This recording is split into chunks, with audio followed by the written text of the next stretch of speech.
अस्सलाम वालेकुम। मैं सुफीज़ा मुझे इस्लाम और मेरे पास ये तज़किरतुल औलिया की किताब है। इस किताब में मैं जो आपको पढ़कर सुनाऊंगी उसका टॉपिक है हज़रत शेख अबुल हसन अली बिन इब्राहिम ज़ाफ़री रहमतुल्लाह अलैह के हालात व मनाकिब। औज़ु बिल्लाहि मिनश शैतानिर रजीम, बिस्मिल्लाहिर रहमानिर रहीम। तारुफ़: आप बहुत अजीम रूहानी पेशवा और सरचश्म हिकमत व इस्मत थे। वो आप मिस्र के बाशिंदे थे, लेकिन उम्र का बेशतर हिस्सा बगदाद में गुजार दी और आपने वहीं वफ़ात पाई। आपने फरमाया कि हकीकत में सूफ़ी वही है जो मखलूक से किनारा कश होकर सिर्फ खालिक का ही हो जाए और उसके हुसूल कुर्ब के बाद कुर्बे मखलूक से बेनियाज हो जाए। हालात: हज़रत अहमद जो आपके इरादतमंदों में से थे, उन्होंने आपके हमराह 60 हज अदा किए और अक्सर खुरासान से रवानगी के वक्त ही एहराम बांध लिया करते थे।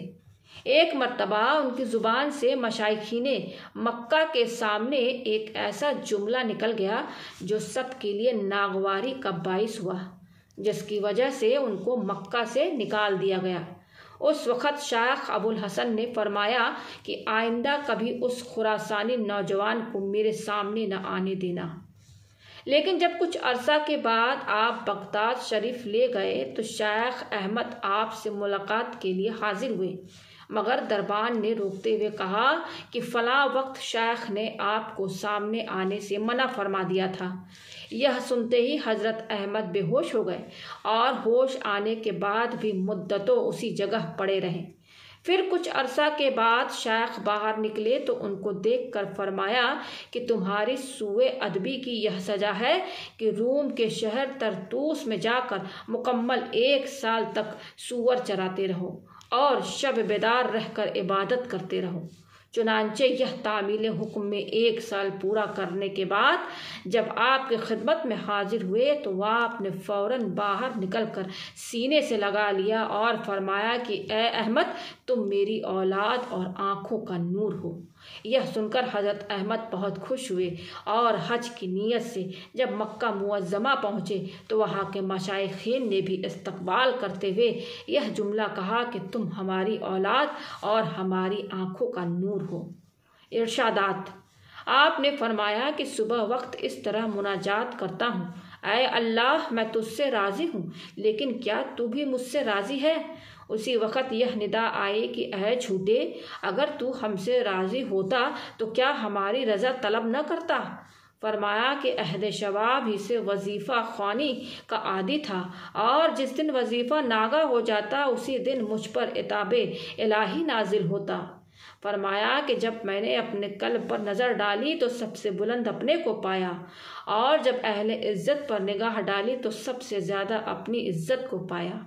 फरमाया कि हमारी हालत तौहीद 5 चीज़ों पर मौकूफ़ है: रफ़्ए हदीस, इस्बात कदम, हिजरत औतान और मुफारिकत अहवाल और निसियान, यानी जिस शय का इल्म हुआ उसको फरामोश कर दे और जिसका इल्म ना हो उसकी जुस्तजू ना करे और हर शय को छोड़कर सिर्फ अल्लाह के साथ मशगूलियत अख्तियार करे।